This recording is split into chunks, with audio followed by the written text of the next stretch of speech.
Alright, hello, this is Allie with the Perception Trainers, author of The Perception Diet, and today I want to talk about how to become the type of person that can receive positive attention without needing there to be something wrong with you.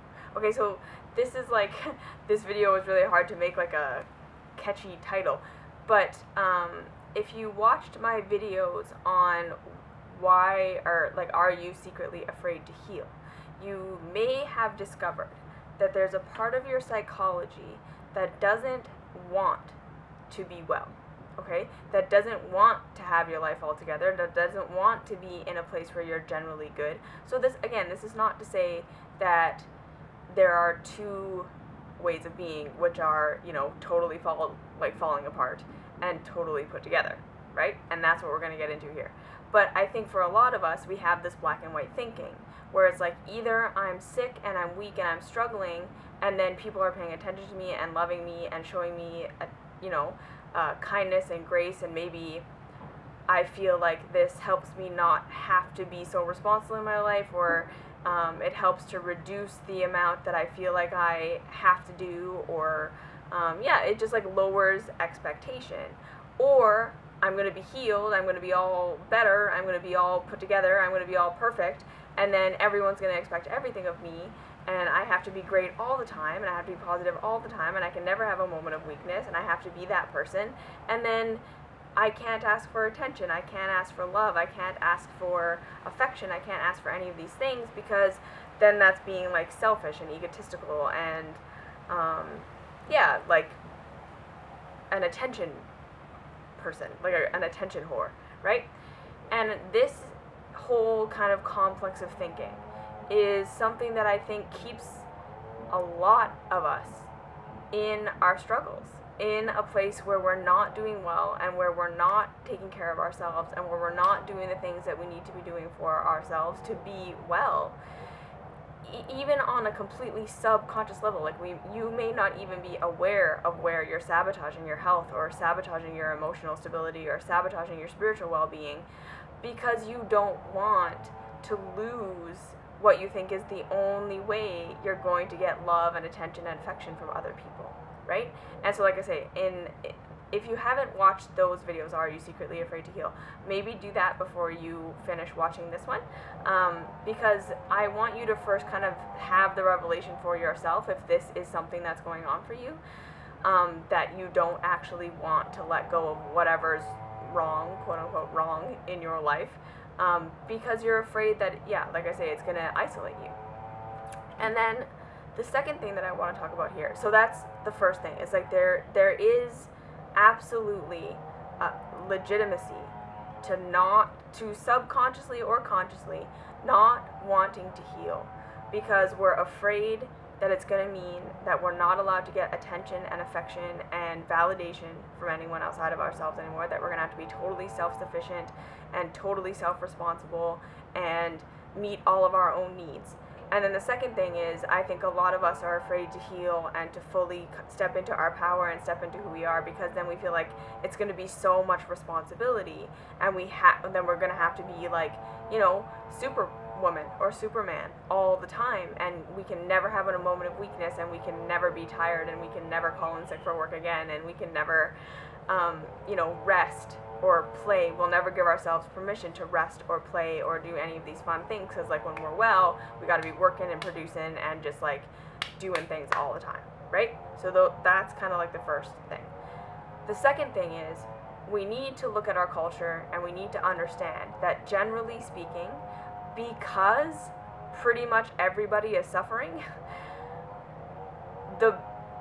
most of the genuine, heartfelt connection that people get in our world today is based around our suffering. Okay? So there are definitely people out there who put on a kind of like a I'm doing great, don't worry about me show, and they don't want to show any vulnerability, and they don't want to show any weakness, and they don't want to show any signs of not being perfectly put together and everything's great in their lives. And these people are generally really hard to connect with, because again, they're kind of denying a part of themselves like the vulnerable human part of themselves, and so to connect with them is very difficult. And in our culture too, we have developed a kind of idea that I think it probably comes a little bit or a lot of it from religion, in this like, don't get a big head, don't get boastful, don't be prideful, don't parade your successes around, because that makes other people feel bad. And so don't, if you're going to be successful, that's fine, but don't be loud and proud about it. Don't ask for people to acknowledge and recognize your greatness. You don't do that, right? Because then you've got a big head, and then you're an attention whore, and then you're just like one of these, like, you know, high school drama girls and or boys, and you shouldn't be like that. And so be humble and be quiet about your stuff. So like, be great, but don't be loud about it, right? And so we're like all mixed up here. So the first thing of clarity that I want to bring to this subject is this: you as a human being are not a polarity, and you're never going to be a polarity. So what I mean by this is, even in your deepest sorrow, and your deepest destruction, and your deepest victim mentality, and your deepest struggle, you're not completely a victim, right? There are still parts of you that get up and do things during the day, that have strength, that know wisdom, that are put together, okay? So you have never been and never will be a complete mess. There's always going to be aspects of you that are powerful, and that are in the light, and that are, you know, in your power. And then on the other side, probably as humans, I'm not sure that the point is, like, I don't think that the point is to ever get to a place where you're fully and completely put together and everything's done and you never need any validation or any love or any support or any encouragement or any help from anyone outside of yourself ever again, right? That's a ridiculous thing to think. And if you're thinking that you have to be completely on this side to be well, like that you're fully and completely put together, everything you've got is totally handled, and you never show a moment of weakness, and you don't need anybody's help with anything, and you just do everything by yourself. That's a ridiculous thing to think, okay? That is not what health is. That is not what wellness is. That is not what being a human has ever been and will ever be, all right? The truth is, wellness and wholeness and success and all of these things is a mixture of all of this, okay? Even in your wellness, even in your healing, even in your brightest, most awesome self, you're gonna have days where you're gonna be sad. You're gonna have days where things are hard. You're gonna have days where you need help, where you just need someone to tell you that you're beautiful and you're lovely, and you just can't do it for yourself that day. Or, you know, there are still going to be areas of your life where you need assistance, right? You're never going to become the kind of person that's just an island, all right? And this is something that I really, really want to just drive home, is that the point is, to be healed doesn't mean you're perfect and you're done and you have everything all together and you never need or get to receive anything ever again. Okay? That's not what it means. I consider myself to be like way more empowered, way more healed, way more capable than I ever have been in my entire life.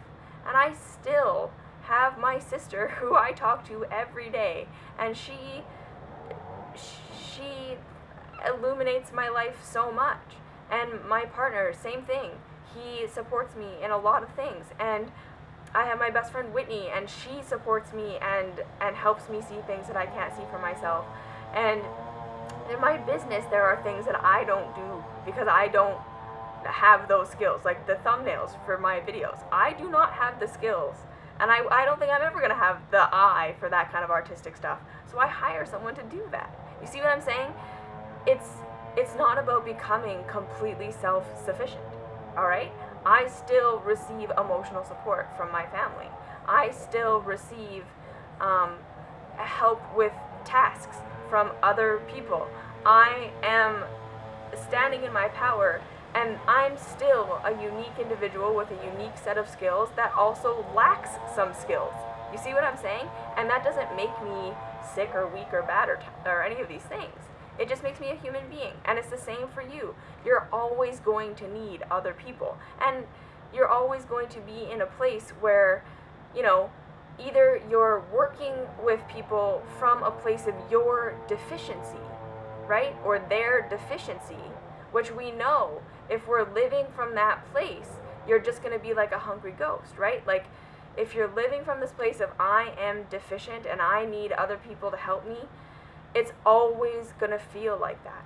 You're always going to feel deficient. Whatever anyone has to offer you is never going to be enough. The connection that you get through your suffering is never going to be satisfactory. And I want you to think about that, right? Right now, in the connection that you're getting, it probably doesn't feel fulfilling.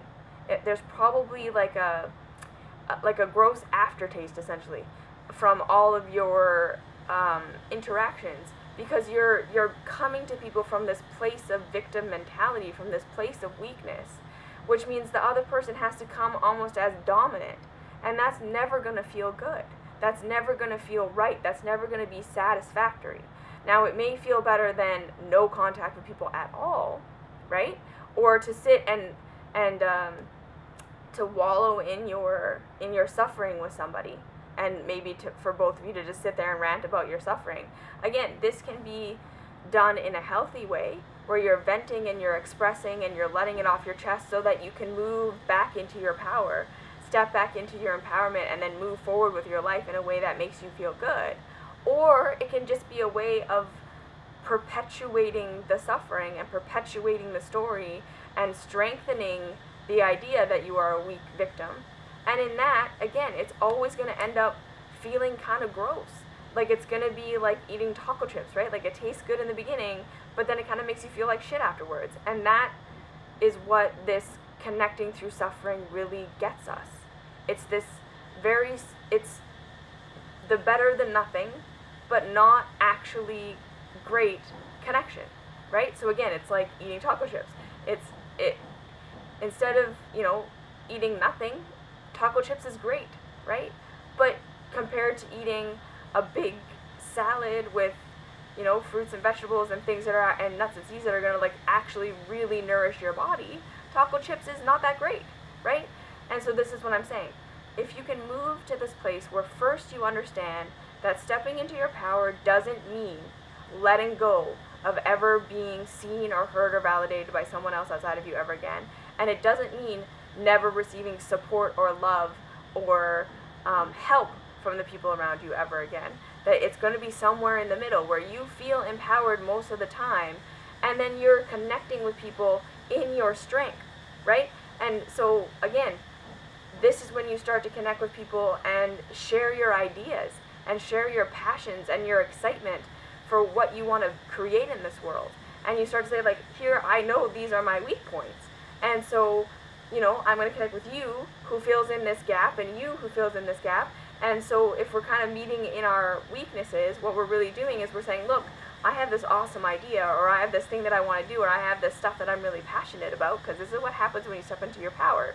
You remember who you are, and then it motivates you to want to go out and do something in the world, because you came here to do something in the world. You didn't come here to sit around and watch it.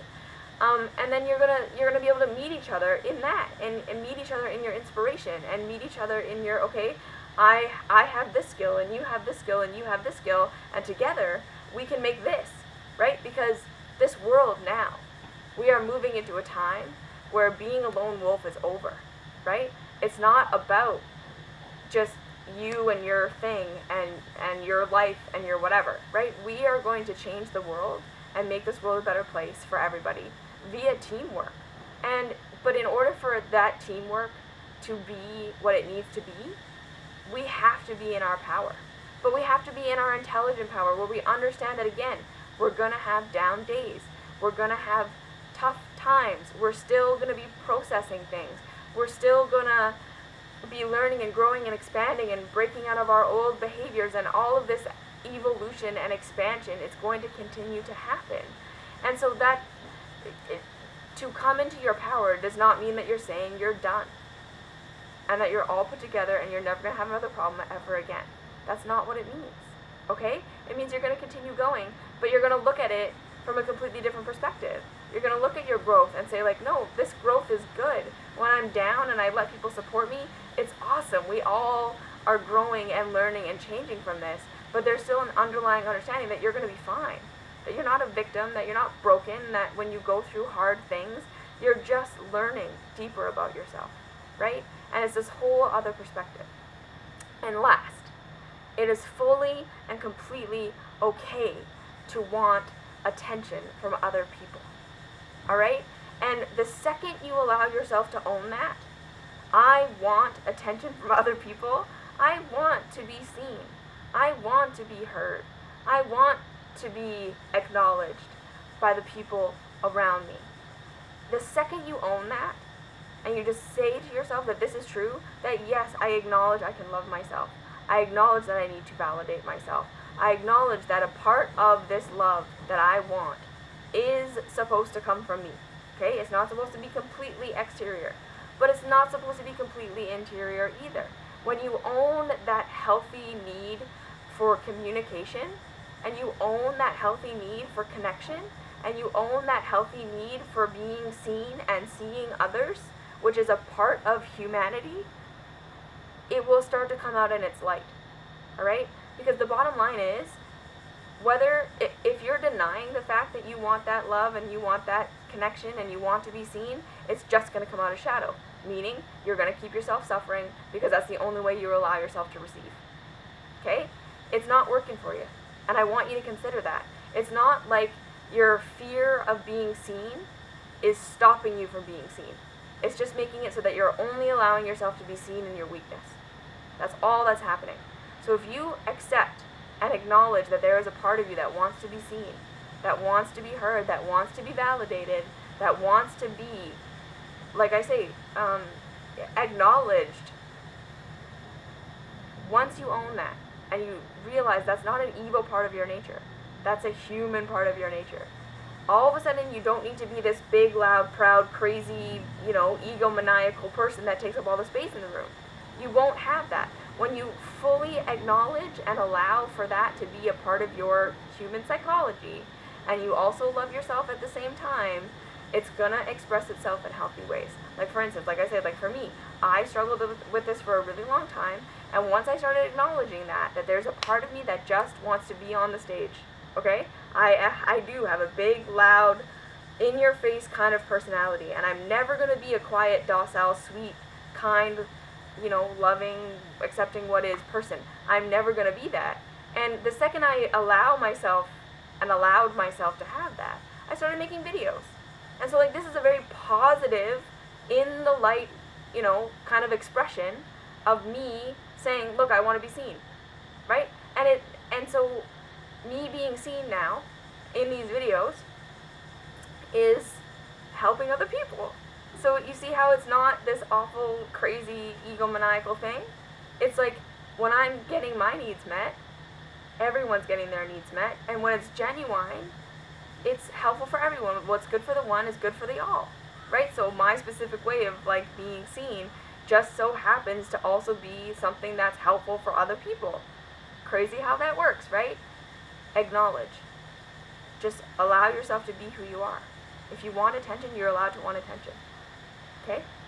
And just see what that feels like when you own that. So, you don't have to have it all together. That's not what this means. You're not going to be a lone wolf, right? Allowing yourself to heal and allowing yourself to step into your strength does not mean you have it all together and everything's finished and you never struggle again and no one ever helps you. You can still connect. And when you finally allow yourself to admit that you want that connection, it will start to happen in healthy ways, okay? I'm seen and heard and validated in a lot of ways now that I never was before because I have admitted that that's what I want, okay?